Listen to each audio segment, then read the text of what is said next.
Our minds are designed to stop you at all costs from doing anything that might hurt you. We run away from fear. We like to run away and go, oh, it's not coming with me. And okay, let me actually discover that fear. Let me go intimate with that fear. Let me ask myself, where's that fear coming from? What am I really scared of? What am I scared of? And then go, why am I scared of this? Why am I scared of this? Why am I scared of this? And when you can't ask why any longer, you've got to the answer, and that's what you have to deal with. Most of us are not dealing with what we're actually scared of. So many people look at fear or even doubt, but they look at fear as if it's the emotional enemy.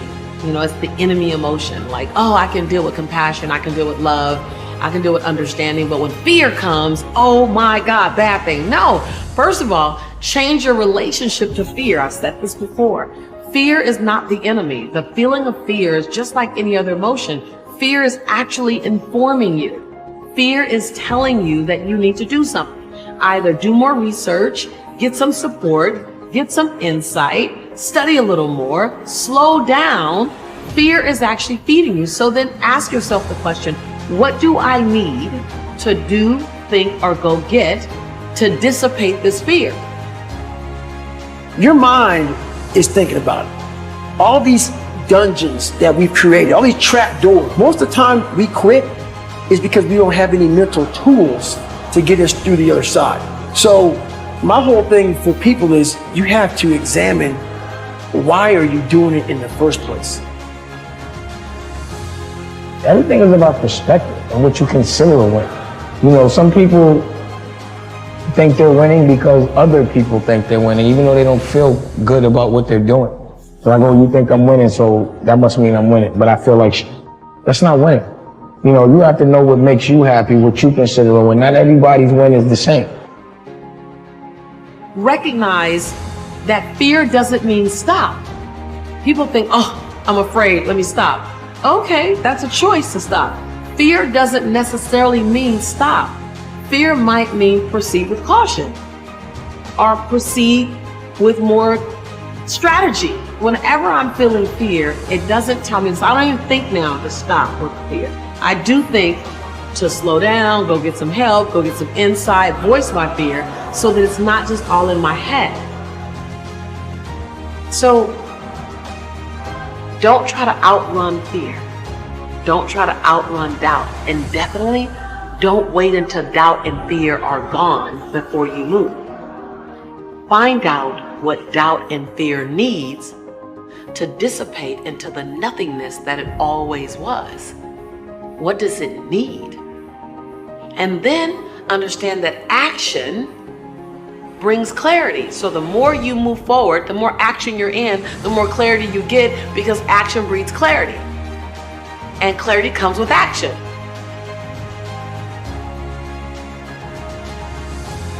Understand that doing the opposite of what most people do is what's going to lead to most success in your life in general terms. So when you see everybody else working to make their life easier, more convenient, less frustrating, basically looking to cut all the hard things out of their life, look at the rest of their life. That should be an indication to you that maybe you need to look at life a little bit different. When you really get after something, listen to me, total immersion in something, you can become unbelievably proficient at it. You'll get unbelievable at getting people to believe you believe it. You will be loaded with certainty from product knowledge to belief to skills, and you will be completely immersed with, I believe, no B plan. No other plan, no nothing out, completely immersed in it. Aside from dunking a basketball or hitting a 100-mile-an-hour fastball, these are things that are limitations to human beings. But average, ordinary people every single day succeed in the business of persuading people. There is no limitation to you being able to do it except those things. A good fighter is not necessarily the greatest fighter ever lived. It's where you want to go. You know what I mean? A good fighter just to be diligent and committed and disciplined, doing what you hate to do, but do it like you love it. You know, always testing yourself, forcing yourself to the limits. And one of the things that I see people do is they don't understand that you should actually be seeking out the proper obstacles that are going to teach you the lesson and embrace them so that you can be better. Because, dude, we could talk about and whine about and cry about everything in our lives, but there's only one thing that's going to change it, and that's actually taking action towards the place that you want to go. What you put in will produce the output. There's so many individuals out there that are so talented in different things that never accomplish anything. Okay, the world is filled with talented people. You know a lot of them yourselves, okay, and they never accomplish anything. With talent has to come preparation, has to come action, has to come development of being able to take those talents, take those skills, continue to develop them, continue to sharpen them physically, continue to sharpen them mentally, because at some point your physical talent is going to diminish as a professional athlete. That's just a fact, okay? But what keeps that competitive edge, what keeps you on top, is the ability to think and prepare mentally over and over and over again. The body has limitations, the mind does not. We focus so much on what goes on from the neck down that we forget it all starts from here. Everything starts from here. If you're not mentally ready, you're never really physically prepared. And that's where the preparation starts. I firmly believe that everybody in this room, everybody on this planet has a gift. It's your job to figure out what that gift is. So when you see a situation that's difficult, and you see a situation that, you know, other people don't want to do, you should maybe be the person who steps up to that and says, dude, I'm willing to do that because I learned this. I'm willing to take on that because I'm willing to get this skill. I'm going to endure this adversity because I know it's going to make me stronger. All right. So look at these as an opportunity for you to grow, as opposed to something that you should run away from because it's going to be difficult. This is something that champions and successful people, people who are great at what they do and live great lives that bring other people up, do automatically. Embrace your adversity and look for opportunities to get better and grow. Thinking it was possible. Guess what, ladies and gentlemen? That's what we have to do with our dreams. Because things happen to you in life that you can never, ever anticipate. And many times when those things happen, you want to give up.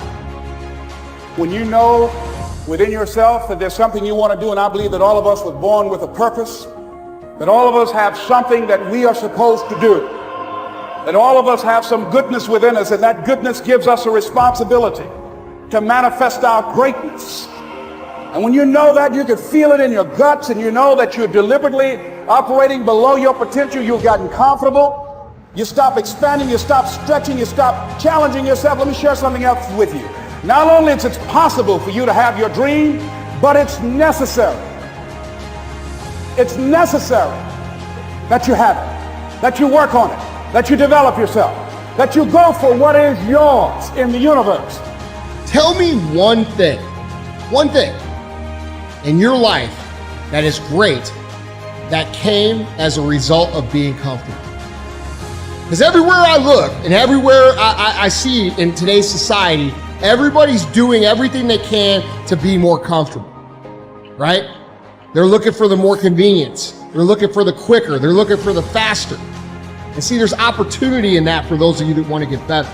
Because I'm going to tell you right now, all the great things in my life, all the great things in other high achievers' lives, all the reasons that these successful people that you look up to, that you aspire to be like, are the way they are, have all come from a place of being uncomfortable. It's possible you've got some talents, some ideas in you, your ability to do some stuff that you haven't even discovered yet. Now I'm suggesting that it's necessary that you get outside of your comfort zone. It's necessary that you develop some new relationships where you can learn from people. It's necessary that you do reading, that you do research. It's necessary, if you're already involved in some business, that you don't be satisfied with where you are. If you want to make it today, it's necessary for you to constantly look at ways of getting better. Not only is it possible for you to have your dream, And it's necessary for you to challenge yourself to go after it and get better and leverage relationships that can help you get to where you want to go. But it's you. The major key to your reaching your dream, your living up to your greatness, your making your contribution is you. I want you to max out your life. I want you to max out your business. You were made to do something great with your life, weren't you? And you've always known it. There's always been this little voice in your head since you were a little boy or a little girl. You've always known there was something special about you. Those of us that have faith in the room, we know we were made as a masterpiece. We know the Lord looks at us like we can do anything with our lives. You weren't born to be average. You weren't born to have a mediocre existence on this earth. You were born to do something great, and that's why you're in this room. It's by no mistake that you've always had those thoughts, that intuition.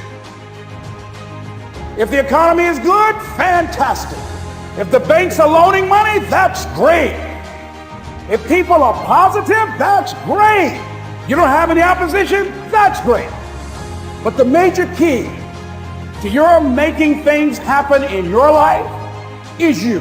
When you're trying to avoid the pain, when you're trying to avoid the struggle, when you're trying to avoid the hard things in life, you are actively choosing to be average. You are actively choosing to be mediocre.